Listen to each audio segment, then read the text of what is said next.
almost every time we're together, and looking for, as I've mentioned before, I write things in the front of my Bible. I actually, if you look at it, it's like, pretty loaded up, because they're just little things that I've heard here and there that remind me, they're little keys for me. They're not necessarily scripture. Sometimes they are. Sometimes I do write scripture there, but quite often they're just something that I heard, a little phrase that caught my attention and helps me align with the goodness of God. So this morning I had one, which I just lost because I turned my pages. Here we go. That wasn't it. Okay, I'll just choose when I lost it. Here's one. Right relationship with God makes me both bold and humble. So that's our word for today. Right relationship with God. That right relationship makes us very, very bold and very, very humble. And the thing with that is, if that right relationship, if we're in right relationship with God, then it not only makes us bold and it makes us humble, but it covers everything in between. And it just brings such a health and a wholeness into our lives. So right relationship with God makes me both bold and humble. And so that's just something to ponder today and to think about as we talk about, we're going to talk about lamenting. What a fun topic, huh? It's one that I don't talk about a whole lot because I much prefer the joy side of God. But the truth is, when we walk through the seasons of sorrow, when we walk through the seasons of lament, there's something that happens with the depth of that joy. And when we, of course, when we to do that, we have to navigate the seasons successfully. We have to walk through those seasons God's way. We have to understand what some of the pitfalls are, what some of the challenges are. And we have to also have permission to lament, to grieve, to experience the sorrow, and understanding and develop that understanding that God takes us through it. So as I've, with the portions of scripture I've been studying recently, there's actually a lot of laments in it. And so honestly, no one likes to be in a place of lament, right? None of us. We don't like those places of deep sorrow, of those places of deep pain, of those places of uncertainty, those places where it feels like the rug's been pulled out from us. We don't like them, right? Okay, if you like it, I need to talk to you because we need to do some healing. Okay, it's not supposed to be a place that draws us. It's actually not even supposed to be a place where we live, but there is such a thing as healthy sorrow. There's godly sorrow. And yet we have to understand, scripture doesn't say that my strength comes, well, it says my strength comes from the Lord, but it doesn't say my strength comes from the sorrow. It says the joy of the Lord is my strength. So it's not the sorrow is my strength, it's the joy of the Lord is my strength. But that doesn't mean that we ignore the seasons of sorrows, and it doesn't mean that we go into denial. And that's something when somebody should be lamenting and they're grieving and they're walking through those painful places. If they try to shut it down and if they try to deny it, then what happens is they actually get stuck. So anyways, actually seasons of lament or seasons of sorrow are a place where we can make a choice. And that's just very important to say, I can make a choice. You can actually put that in the chat. I can make a choice. Because one of the things that happens in those seasons of sorrow and those seasons of lament, we feel like a lot of our choices have been stripped away because everything's been shaking so much. So we need to understand, and when we're in the joy seasons and the happy seasons, we need to understand that even in the seasons of sorrow, even the seasons of lament, even in the seasons of grief, we actually make a choice as to how we walk through that and how we're going to stand. And so it is honestly a place where we have to remember that God is for us, even if everything in the natural, and even if our whole thought process is trying to tell us that God abandoned us, that he's not there, that he's rejected us, that he's forgotten about us, he could have stopped this, all those whys, what ifs onlys, all the questions that come, they actually come, it's like they come like a flood into those moments, okay? And yet we have to find a way to stand up against that storm that comes at us and to remember who God is and recount the faithfulness of him in the previous storms and also in the good and wonderful and healthy seasons of our life, because that impacts everything. And so there are all these seasons, and we always have a choice as to how we're going to navigate them. And so that's one of the reasons why it's so important to stay in the Word and be in relationship with others, be in fellowship, not to end up by yourself. So anyways, the Bible is very, very honest about lamenting. If you read through Scripture, we really cannot ignore it. There are 150 Psalms, and believe it or not, 40% of them, or 60 of the Psalms, are actually classified as laments. Okay, so 40% of the Psalms are classified as laments. Of course, we have Jeremiah, who spent most of his life weeping. We actually call him the weeping prophet because he was lamenting. He was lamenting for his people, okay? He saw what was happening. He saw the sins. He saw the weight of the sins. We also have the entire book of Lamentations, which is all about lamenting. And I always, when I'm teaching people, when I'm training them as to how to witness to others or how to speak to new believers, and I talk to them about, somebody who has no God experience, no church experience, or only, doesn't have a Bible, or maybe only has the one that they got when they were baptized. They don't know where to start. And I'll say to people, you have to tell them, because you don't want them starting in Lamentations, okay? That's not where we tell them to start. We're going to have them start in the Gospels and maybe in some of the Psalms. And there's a reason even with the Psalms, which we'll get to in a moment, but it's like you don't want them starting in Lamentations, okay? There's a couple books that we just, they're ready for the meat later on. But when they're babes, we don't want them starting there because they're going to go, oh my gosh, what is this? And so lament's not really a word that we use anymore, right? Okay, it's an old English word. We don't say, oh, I'm lamenting, I'm off lamenting, or they're lamenting. And so I actually looked up the biblical definition, and there was one of them that really caught my eye because it's really different. And it starts out with an expression of loss, which is what we'd expect, right? With a lament, we do understand enough to know it's an expression of loss. But one of the things that it went on and said, sometimes through artistic expression. And I found that very interesting because when we're in seasons of grief, of sorrow, of pain, what do we want to do? I mean, sometimes we just want to sit there. We want to numb our minds. We'll go on a TV binge and watch our favorite show or movie, for a very long time, or, we'll do something like that, trying to get a break, trying to numb ourselves from the pain, trying to deal with the lament, with pain. So I thought this was very interesting, sometimes through artistic expression, because sometimes when we're struggling, sometimes when we're lamenting, sometimes when life hits us really hard, it actually is a time to draw, a time to dance, believe it or not. It can be a time to dance upon the sorrows, so to say, dance because of who God is. It can be a time to sing. Singing is also an artistic expression. It can be a time to paint.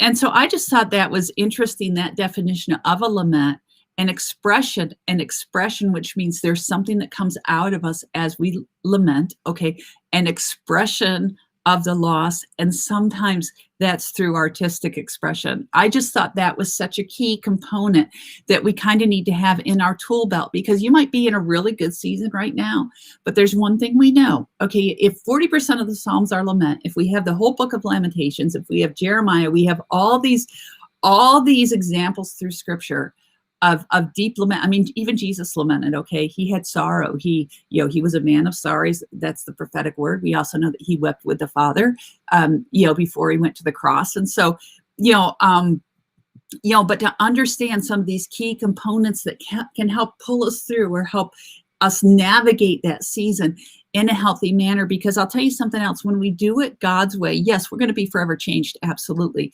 But when we do it God's way, he has such a habit of taking that and turning it into a strength for us and turning it. It doesn't mean that it was joy going through it. It just means that he's present and he's with us. So we have to learn to do it in a way that honors him. So again, it's fine to put expression to our grief. And I think at least in many cultures, we need to be able to put expression to our grief. One of the things that I really want to commend the African-American culture for is that all the years of slavery, all that you endured through that, one of the things that came out of that is that in the African-American culture, there is actually an ability that's gone through the generations to be able to lament. If you listen to the worship, if you listen to some of the songs, there is such an ability to cry out to God in creative, artistic ways, and to be able to express your love for him. And I was teaching a class, and we were talking about expressions of worship, and I had a couple dear, African-American saints in there, and we were talking about this. And one of the things that they said to me is, they said, during that season, of our ancestors, during that season, the only time, with all the pain and with all the sorrow and with all, everything that was going on in that season, the time when they were really free was when they worshiped.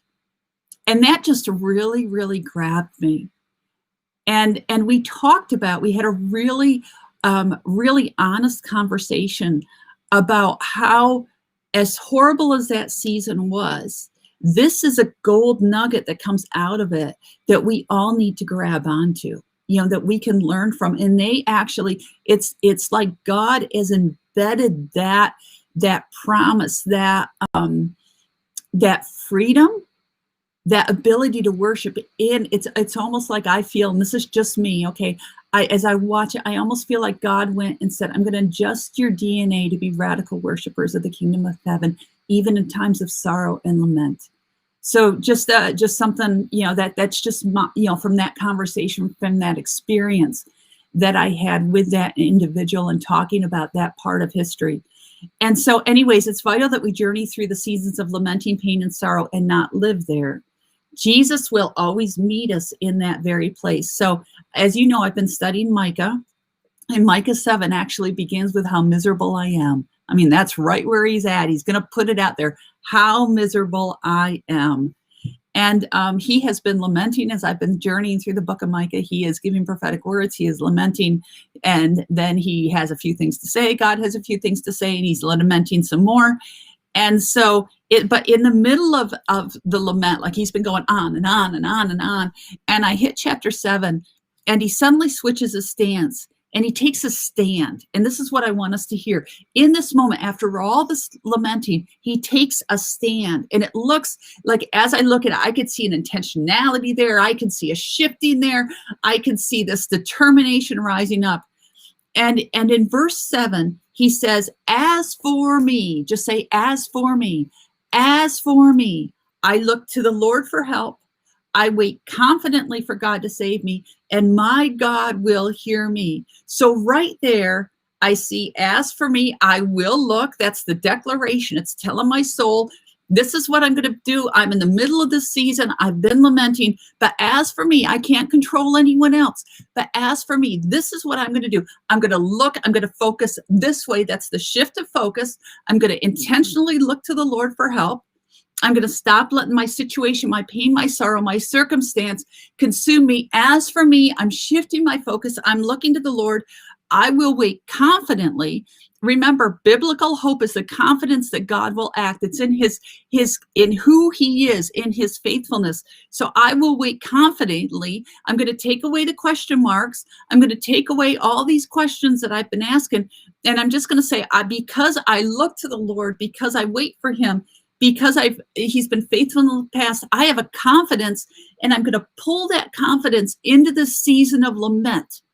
And I'm going to wait confidently for him to save me.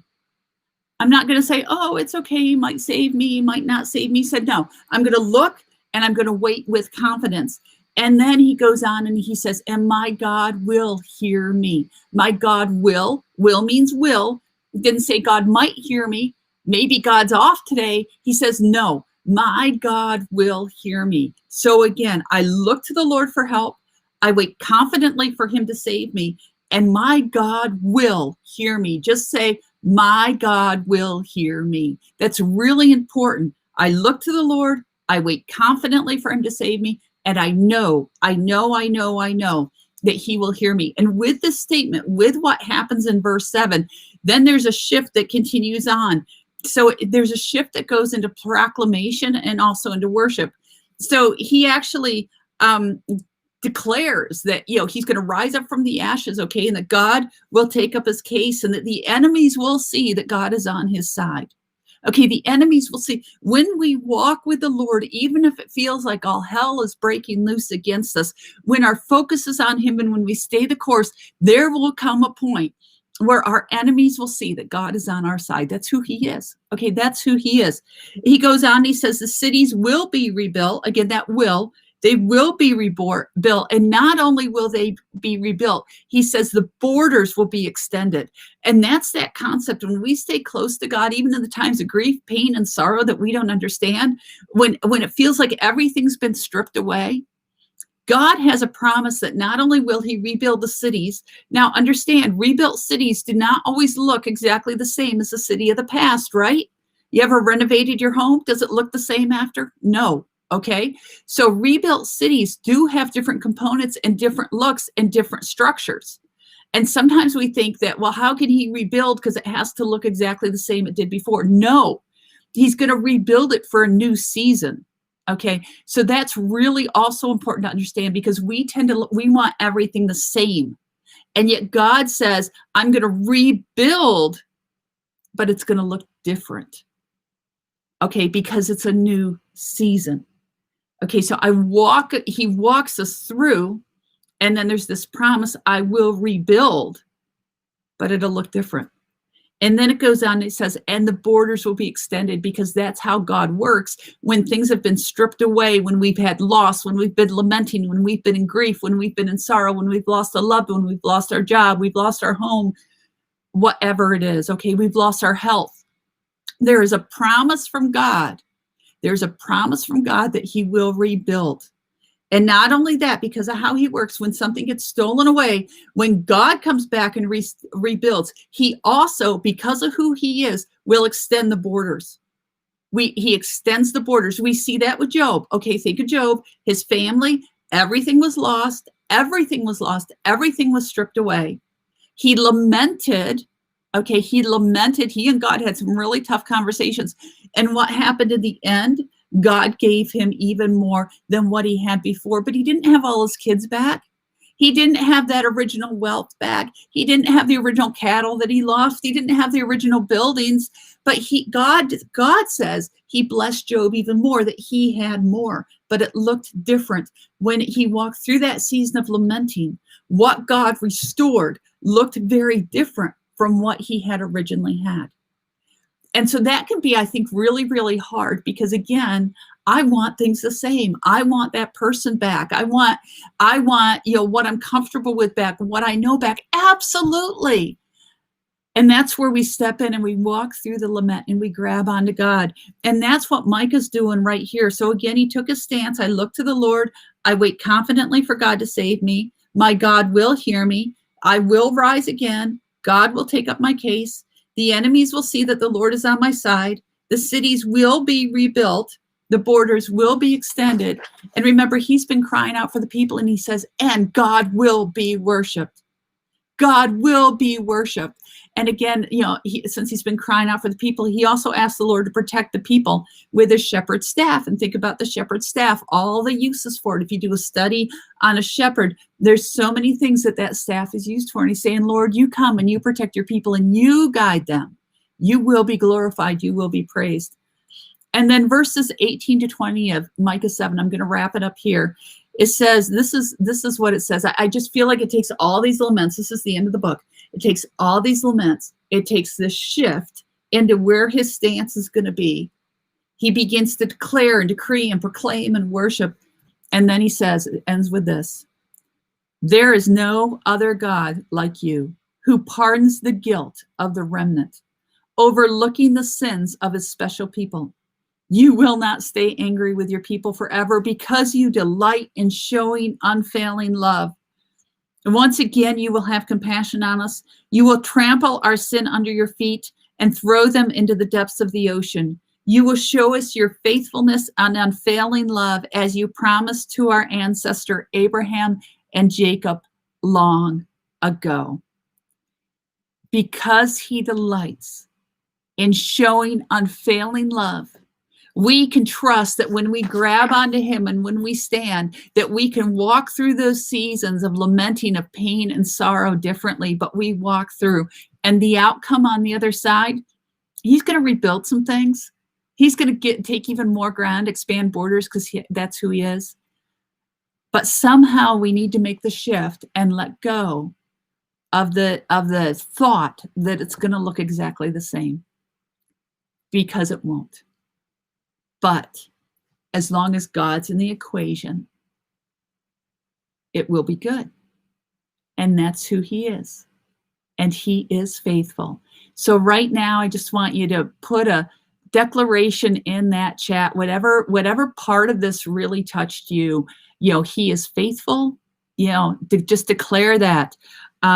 Declare that, I will look to the Lord for help. Some of you are in a season of lamenting. Declare that I will look to the Lord for help. I am confident that God will save me. That's another one. I am confident that God hears me. I decree and declare that he will rise again. I decree and declare that God will take my side. I know that I can be strong in that. I can be solid in that. I decree and declare that the cities, that the ancient ruins, they will be rebuilt. Not only will they be rebuilt, because they will be expanded, because that's who our God is. So there is no other God like him. He walks us through those seasons of lament. Don't run from them. Run into the arms of Jesus as you navigate through them, trusting him, understanding that he's there no matter what it feels like. You're not alone. I'm not alone. He's right there with us. He is so faithful. You guys have a great day. Be so blessed. Remember to share this. Tell others about it. I really want to encourage people. So often we feel like we're stuck in these seasons of lament, of pain and sorrow. We weren't created to stay stuck there. You were created to journey through. I was created to journey through. So we want to encourage people that there is something that comes after, because of who our God is. So be so blessed. Again, share this. Please subscribe to my podcast, Real Truth with Ruth. Anyways, I'll see you back here, Facebook Live, 8:15 in the morning. Take care, everyone. Be so blessed.